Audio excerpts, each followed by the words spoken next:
This here's where I started. See, I made a little shack. Just basically cut myself a hole in the side of the hill and a little bed, chest, crafting table, some ovens. All punching a tree to start. Something like that. Then once I had enough resources, went to where I knew a village was.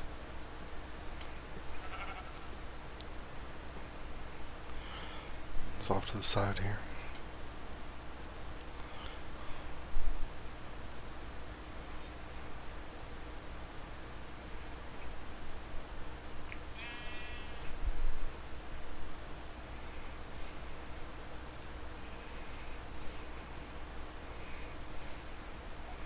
And just see it lit up over there.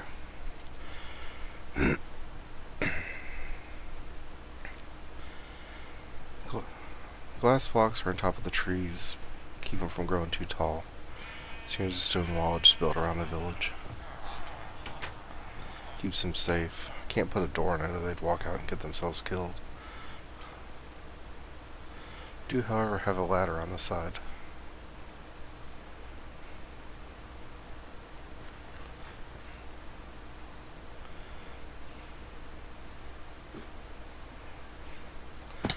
These are the houses I built with all the doors, 20 doors per building. It's good enough now to have about 40 villagers. For whatever reason, they all cram themselves into this one building. Sometimes they'll come over here. And then they ignore the whole rest of the village, more or less. Now it's night, I want to sleep, let the sun come up.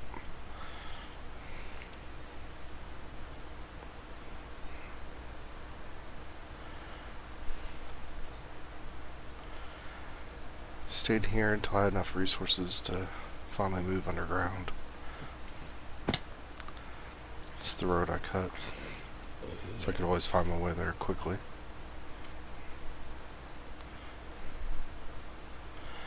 Here's the track going underground where I used to kidnap villagers. This is a skeleton.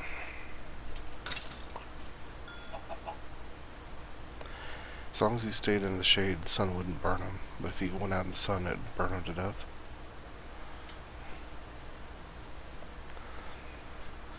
This gray stone pillar is what I used to find it from a distance. It shows up.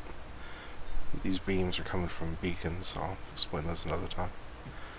And this is the canyon I carved my village into.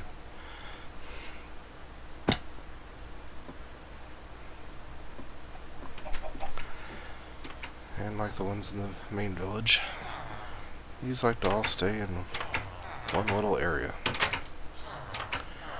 Even though they have the whole thing to work in. This here is an iron golem. It's supposed to protect the villagers and me. The village clock.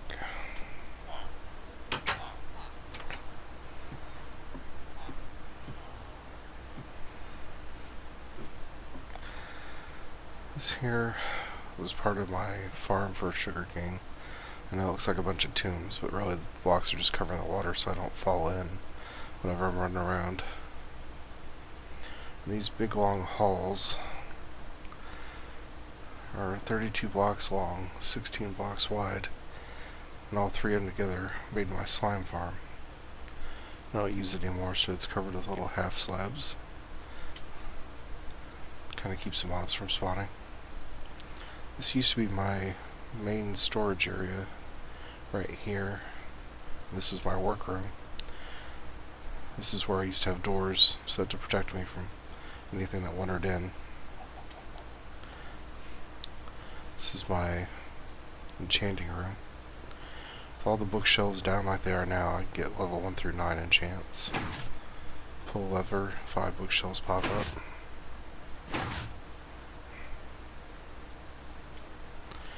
Lets me do maximum level 30.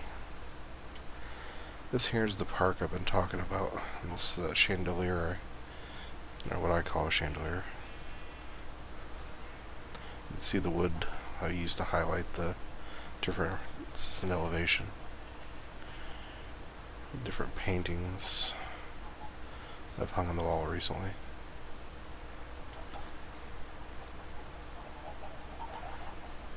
Here's the man on the flying pig. And that's supposed to be the Ender Dragon.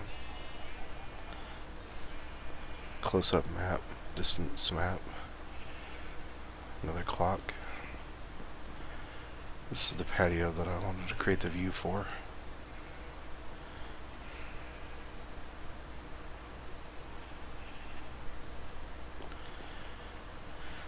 My tree farm. Several different types of trees. My map project, as you can see, it's quite ambitious and not anywhere near done. This little spot right there, where my cursor's at, is about where the base is. There's my above ground tree farm.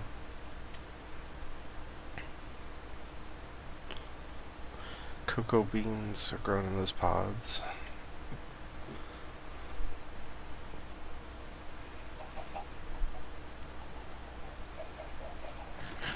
Gotta stop to eat. Alright, I keep these doors closed to keep any random mobs from walking in and wrecking my farms. I would normally have wheat growing there, but I just harvested it and hadn't replanted yet. Pumpkins. That's what a pumpkin looks like. The eyes go yellow if it's a jack-o'-lantern. Just watermelon. Push this button. Biscuits bust them. And they get flushed down into those black hoppers. Into these chests.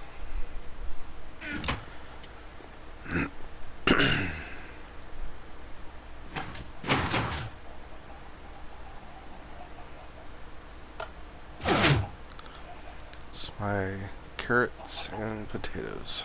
See little signs. Pull that lever, it releases the water. Water flushes them all down into that trench, takes them to that hopper, and into the chest.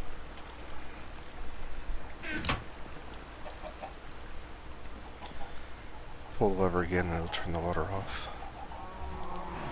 Cow farm. This is the lava I've been pulling. Well, this black is the obsidian actually. That's where I poured water on top of lava. There's the rest of the lava. And all of it used to be up to the level of that obsidian. This is all full. I've hauled it out of here a bucket at a time. Feeding it into my furnaces, which are these. Stone goes in the top. Lava goes in here. There's some of the buckets. And the finished product comes out here. This I haven't cleaned up this area. Still got work to do. Yep, it's done flushing. Turn the water off.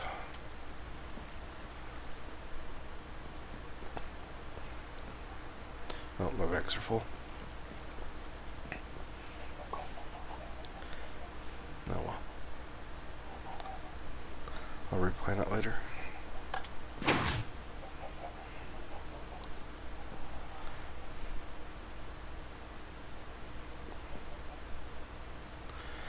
This is my potion room. Those are pressure plates. You step on them, they jump out of the way.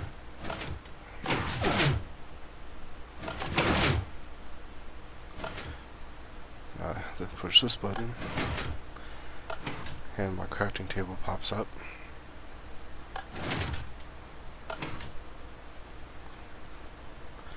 Now here is where I usually keep nether wart.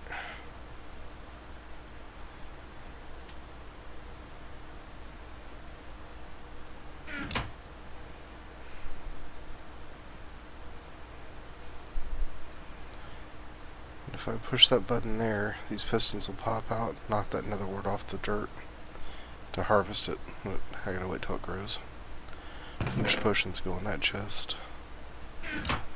Blank files go in there. Use the water right there to fill it, and then I stick them in the various containers. Furnaces for doing minor smelting when I don't have to do it 100 at a time. My storage room. Each of these is a chest. And all these chests, almost all of them have already been selected for use. My water supply in case I need it. Another hideable crafting table.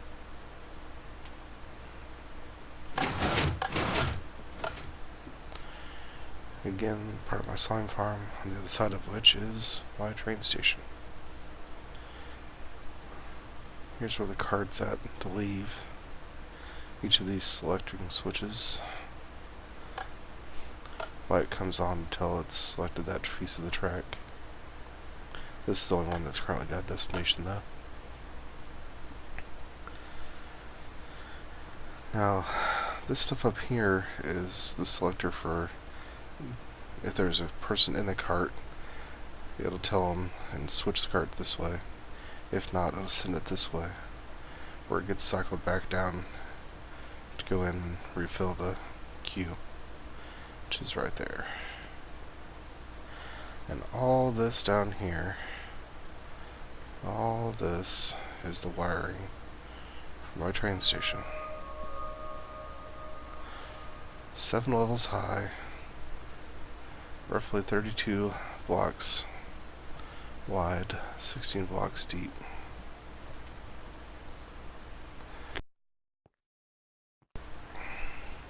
This 3-block setup here is an AND gate. These 2 blocks here together make an X and OR latch. There's just a repeater.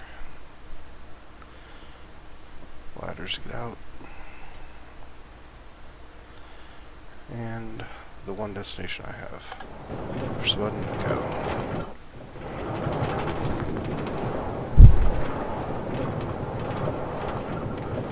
Pardon the noise, it's always loud.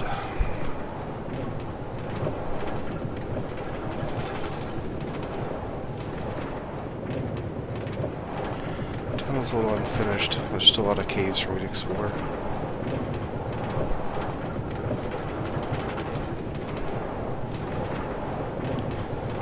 Got a waterfall coming up.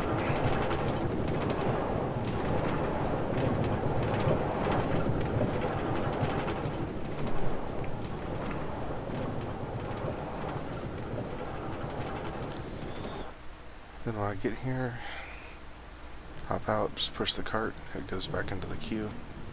You'll see it come up over here. This is all that it takes to make a receiving end without the selectors.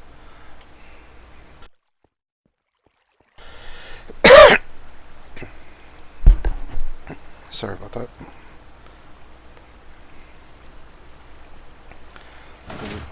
Pull that lever. Opens the window, and you can look in. There's the mob spawner. There's a zombie getting flushed. Now, the problem with leaving this window open is if you can see me, they'll resist being flushed. There's water in there that'll send them down to a hallway. And eventually, they get worked all the way through a series of tunnels down here, where they end up standing on this grate. Now, each of these wooden blocks is set at the height of a tunnel as they get flushed down from the top and slowly spiral their way down like this until they finally reach here where they get dropped. These pistons are set up, or not pistons, these repeaters are set up as a delay. And there's a zombie.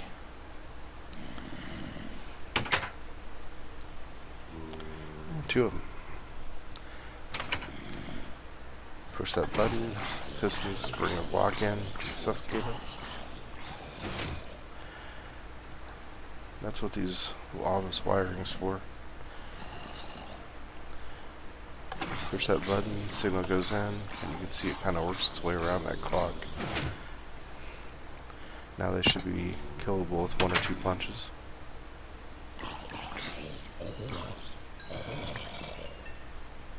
Just like that. All the XP I want. And then I use these bookshelves and that enchanting table. Here's what I have left to enchant. That's it for now.